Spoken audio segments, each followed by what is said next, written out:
Greetings everyone, and welcome to day 3 of Anchoring Your Inner Sovereignty, where we are receiving messages, doing card readings, getting readings, part church, part, all of the things, just all channeled with benevolence. And so we're just going to jump right into it if you're here at day 3. And you can go back to any of the earlier videos that explain a little bit more about this series. Taking a deep breath in, closing the eyes, finding yourself in a comfortable position, hand on heart, sending the breath all the way to the root, holding at the top, and releasing through the mouth. Let's do 2 more like that to come into space together. Big deep breath in.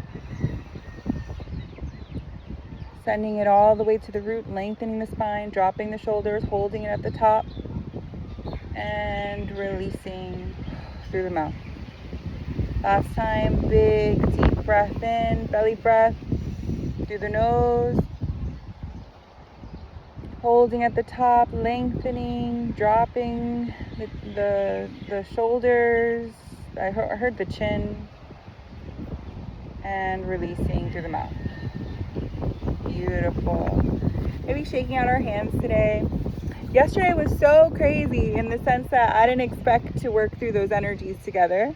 But that's part of the fun of this series and how I've been guided to co-create it with the divine for us, is to see how it unfolds, right?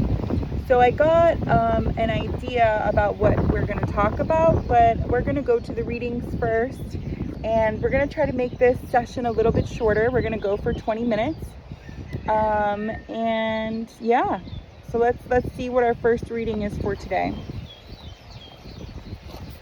This is from The Language of Letting Go, Daily Meditations on Codependency, Melody Beato.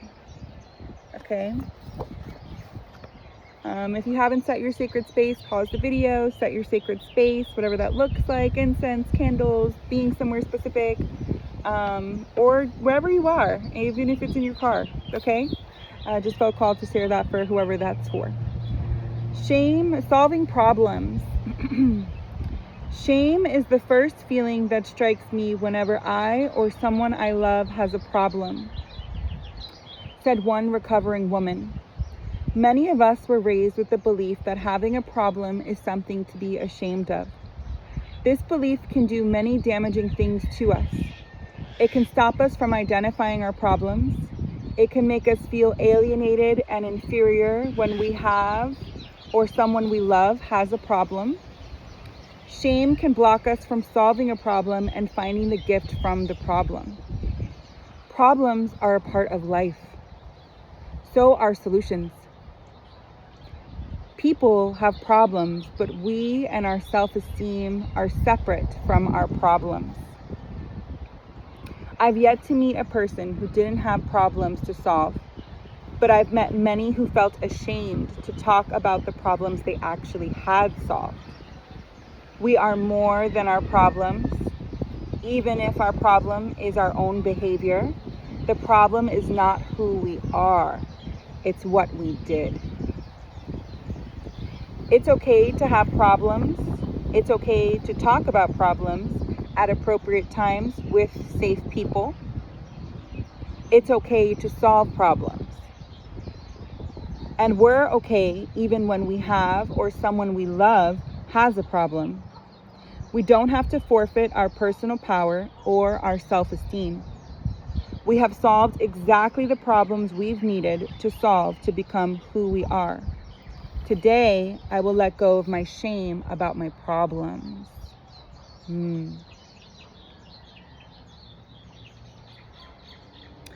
This message kind of came through in day 1, right? Where when we're talking about anchoring into our inner sovereignty, and going through this process of taking back our power that's never really been taken, but seemingly has been taken, right? Because we experience it like that. Or the giving away of it, right? For some reason, I'm feeling called to also share like universal law, right? Divine law, how energy works, is that we cannot, power cannot be taken from us unless we give it away, whether we're tricked into giving it away, whether we have patterns from lifetimes giving it away, subconsciously ingrained in us giving it away.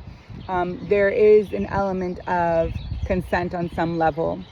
There is also a message coming through about acceptance and rejection. This is a little bit of teaching about energy.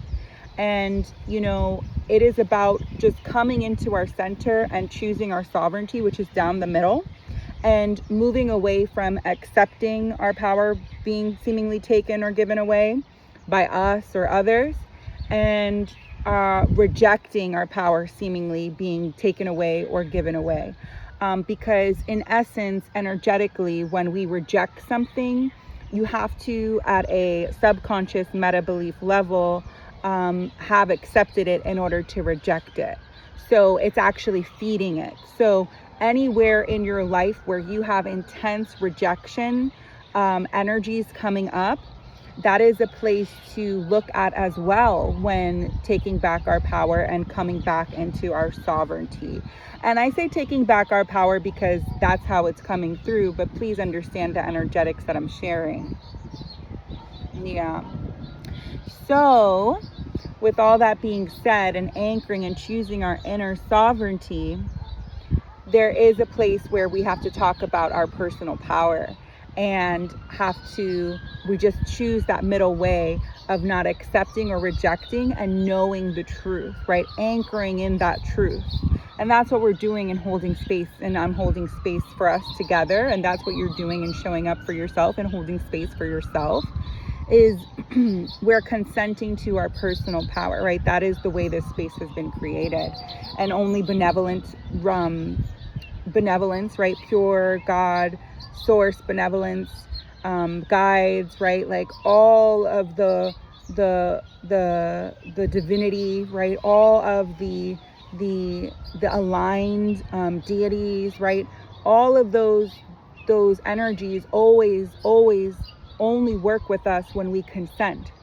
They will never try to trick us into working with them. They will never try to, this is a separate message coming through. They will never require you to sacrifice something to work with them. It's really like we can only receive help from archangels, angelic realm, benevolent deities, benevolent source God, and when we ask for it, when we allow it, when we acknowledge that first God is real, the unseen is real, right? That message kind of tweaked in yesterday as well, where we were talking about like the unseen came up. And that's a big part of being able to anchor in our personal power, is understanding the unseen is real, because it allows us to open up to where our true personal power comes from, and that is the divine one, the divine, pure, benevolent source creator, right? Yes. And so that's what's coming through with this first reading for our part church, part meditation, part card reading session today. Yeah. It's really important sometimes to acknowledge, the places where we do have problems, because then we can fix them. And the places where we have overcome things, there's no shame in anything you've overcome. I started to talk a lot about the addiction I experienced with alcohol, and that is not uncommon, or smoking, right? That's not uncommon for people like us who are very gifted. And then it gets into other places, right? Addiction can also look like addiction to drama, addiction to trauma, addiction to victim consciousness, which we are transmuting together, and we'll unpack more probably next class I'm getting. And so, I'm really just trying to not let my ego take over this. This is more guidance coming through purely, right? And that's really important, because the ego wants certainty. The ego wants, our safety, right? Like, and coping. And there's nothing wrong with that, but there is something to embracing the uncertainty, and to embracing the unknown, and to taking these steps together into taking that leap of faith even without proof that the unseen is real, right? And you know this. I'm speaking to you at a soul level, at a heart level, and so you should be able to hear the vibration of the truth I'm speaking if it's for you at this time. And if not, maybe there's other teachers, other experiences, a combination of things, and this is just planting the seed for you, wherever you are on your journey.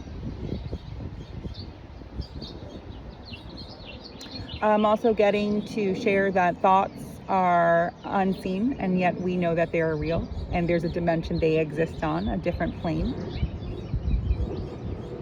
That helps people, I've noticed. So, okay, that seems complete with that.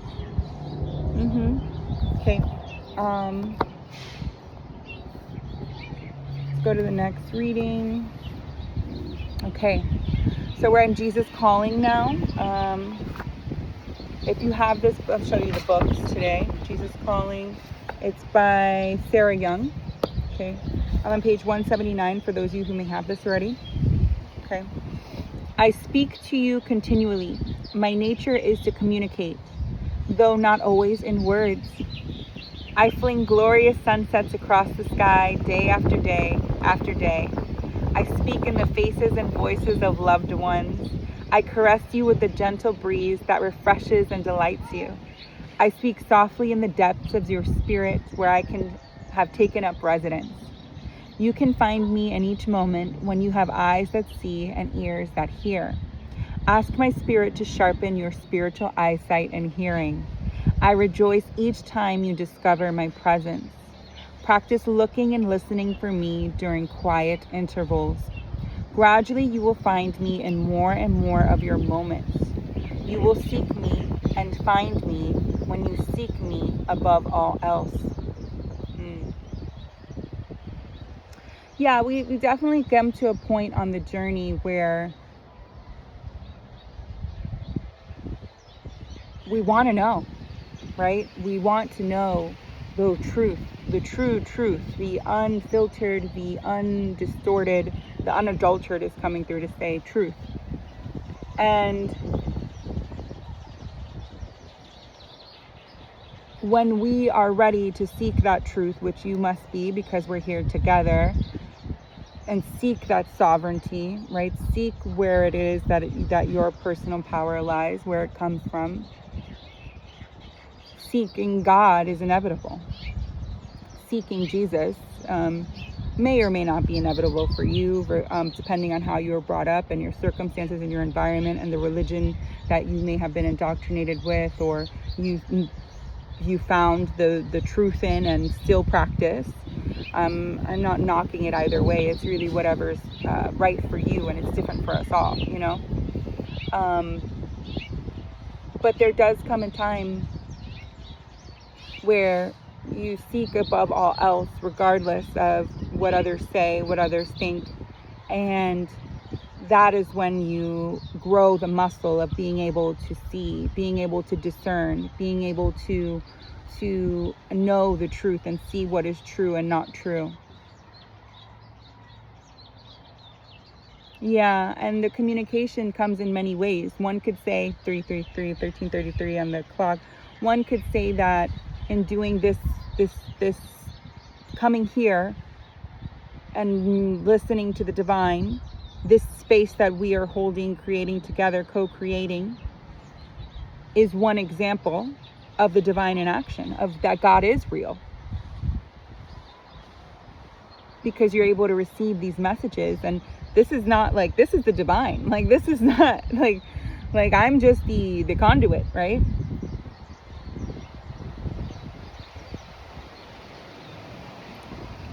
So I'm excited over, like, right, we're building that muscle together. We're here now. There's one more reading to wrap this up, and we're going to pull a card. Yeah, this message about yesterday, that same page we opened up to in the Search for God books, right? Book 2. We're actually open to that same spot where we talk about, like, the environments and the experiences and how they're different for everyone. But there doesn't have to be any stumbling when you start to put trust and faith in the divine.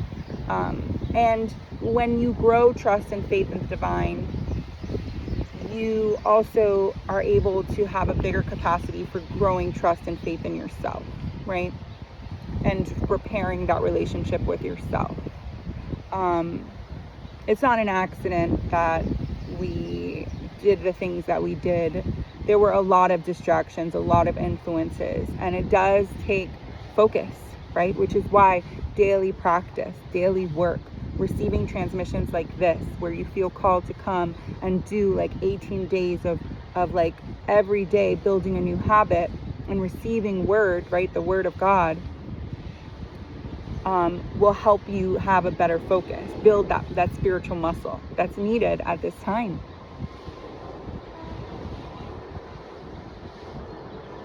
Yeah.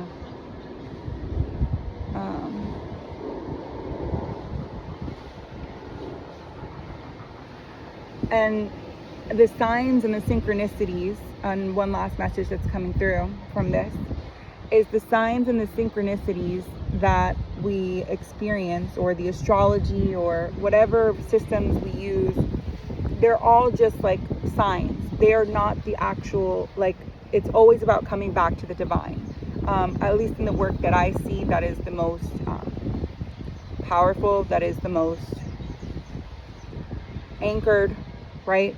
That is the most immutable, right? That is the most certain, right? This most certain thing is the divine, is God, right? Once you get to that place and we're working there together to be there and anchor that in,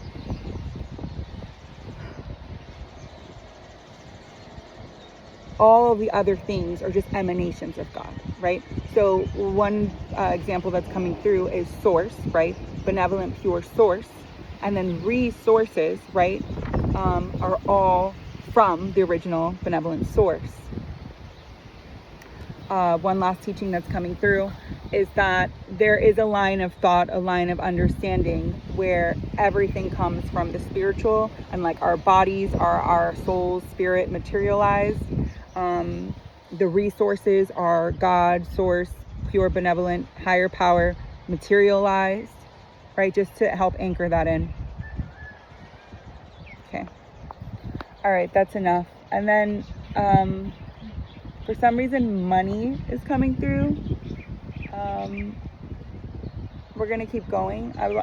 We're gonna try to keep this shorter, but I'm gonna honor what it's coming through for this group and this collective at this time, and whatever needs to be said. There's a lot being sown here. Money, from what I understand, is not natural to this earth, but it is a form of energy and currency, and reflective of where we are at a current, I would say self-worth level, for me. But for some reason there's questions about money coming through, and that might be a separate, I can do a separate group for that, specifically focused on that, because money, is at this point in time necessary for anchoring in your inner sovereignty. It's not to be accepted or rejected, right? It's just to be worked with. Okay, so I'm going to read this card and see why this is coming up. My attention to it invites the essence of it. Yeah.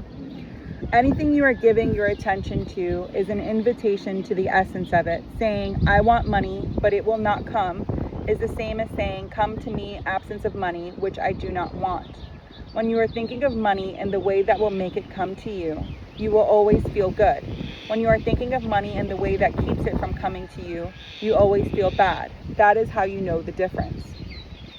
And this is with anything, right? So when you're thinking of your power, of your sovereignty, and you say, I want my power, but it's not coming, or I want my power, but these people have it, and I don't have access to it, seemingly according to like the way things are set up in this old world, then it's really you saying like, come to me, my power, but I don't want it. Okay? Interesting. That's so interesting this is coming through like this. So same thing with money, right? Like when you're thinking about your personal power and like owning your power and like doing what you know to do, or right, like the breadcrumbs that came through an earlier message too. I'm not sure which day 2 or 3. you know, that is a way of you taking back your power, right? Like this, me sharing and anchoring the inner sovereignty space for us is a way of me also taking back my power. It's a way of you taking back your power, knowing to come to this, knowing at a soul level, like this space is for you right now, so that you can rewire and anchor in and receive these transmissions, these messages, these frequencies into your field. Yeah, that's beautiful. Okay. All right. Yeah, and that's just the card from the other day. So that feels proper. There's another card that wants to get pulled. Let's see. We're going to do the letting go deck. And then we're just going to do we're going to do a couple moments silent together for your daily meditation. I got to move my foot. Give me a second. It's the other day.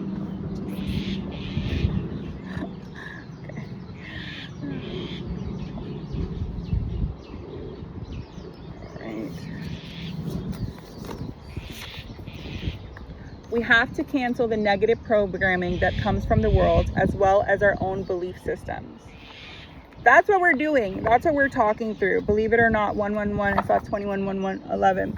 Like, we're literally doing that. I promise. Like, there's a lot of things happening on multiple levels. So as long as you keep showing up these next 18 days, you are going to be rewiring. You are going to be re-anchoring in like real truths and accessing your own power and your own gifts just by participating. So we must let go of negative thoughts and belief systems and shed the stress of negative emotions that give them energy. Yeah, right? Because our focus is so important here. Talking about God is so important. Facing like, I don't really want to talk about God, or is God really real? Or I don't really have trust or faith in God, or I don't feel worthy to approach God, or I have fear of God. Those are important things to face, because then we can move them, acknowledge them, and work through them. But if we hide them and avoid them, then those things operate in our subconscious and affect our experience, beloved.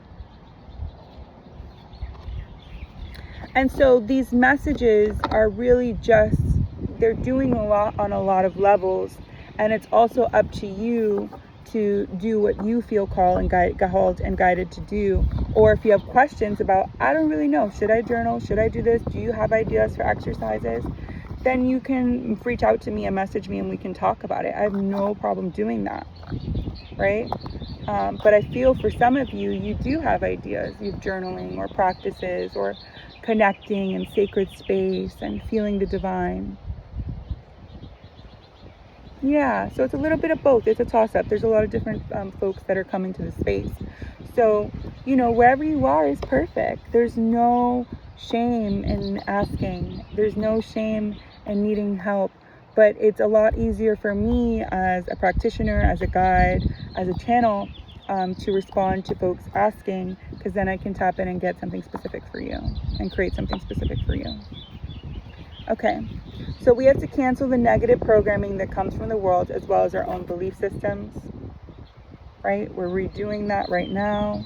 And I'm just going to put that up again. Okay? Because that energy, we want that back so that you can co-create and have your power, your inner sovereignty to make the life that you want, right? 2, 3, 4, 5, 2, 3, 4, 8. Beautiful. Okay. Woo, let's just take a moment. I'm gonna drink my little drink. All right. As always, these transmissions are definitely, they feel like, I'm trusting they're perfect, right? Like, this is all unfolding, and I know this is all going to make sense. And it should be making sense as we go through the next couple of days together, right? Yeah, beautiful. Okay. Taking a big deep breath in. Let's do our arms up. So let's do, bring our palms to heart center. Bring our thumbs to our heart space. Beautiful. And let's take a big deep breath in. And out through the mouth.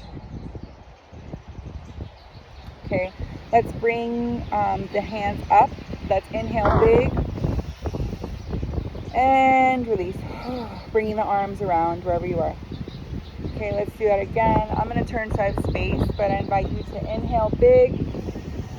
Bring your arms up wide and exhale as you bring them around and under and back to your heart space. Woo, yeah. All right, some of us still need to shake. Like there's a lot of energy moving through. There's a lot of activations. Whatever you're feeling is okay. Just move your body. Okay. There's this energy of new beginnings, right? God help me fully embrace and finish my endings so I may be ready for new beginnings. Okay. So we're just doing a lot of the prep work, right? We're trusting the divine. We're trusting our benevolent guides, that we're receiving the messages we need to receive at this time to move right into this inner sovereignty, to anchor this inner sovereignty, access our personal power at a benevolent place, right? Because there's so much. The divine is abundant, right? So you accessing your power doesn't affect or not affect me accessing my power. It actually, when you shine, more people shine, surprisingly, right? When you love, it creates more love. There's no lack. So everybody only wins when we support everybody winning, right? That's one of the old beliefs, that there can only be one, or there has to be competition. That's over. But we have to get that out of our system and unwork all of the things around it that are perpetuating those beliefs subconsciously, and in different forms that it comes in that we don't necessarily see all the time automatically, right? So we're doing that as well. That's really beautiful. All right, let's keep breathing together. So hand on heart, hand on belly, sitting up straight. Big deep breath in. And let's just go into silence together.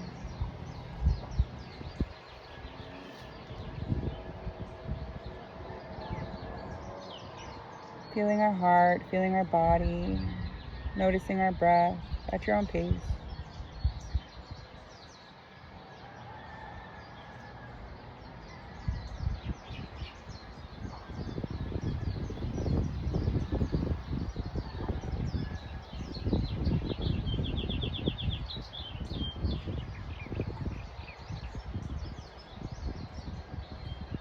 Listening to the sounds, just noticing.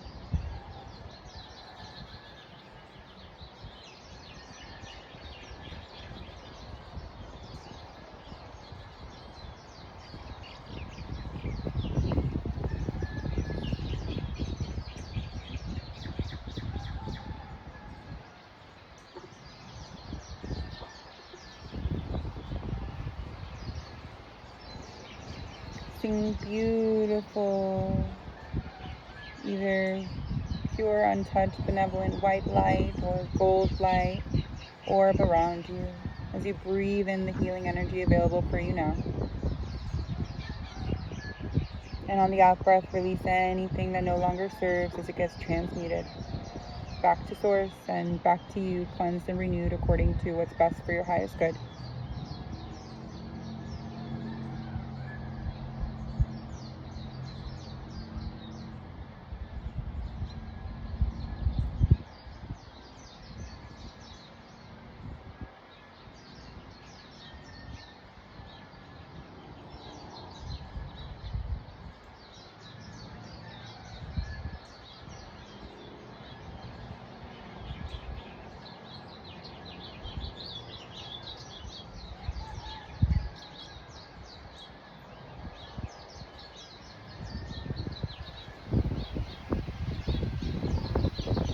Beautiful.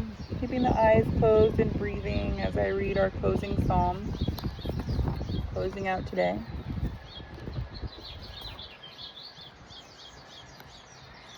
The Lord is my shepherd, I shall not want. He maketh me to lie down in green pastures. He leadeth me beside the still waters. He restoreth my soul. He leadeth me in the paths of righteousness for his name's sake.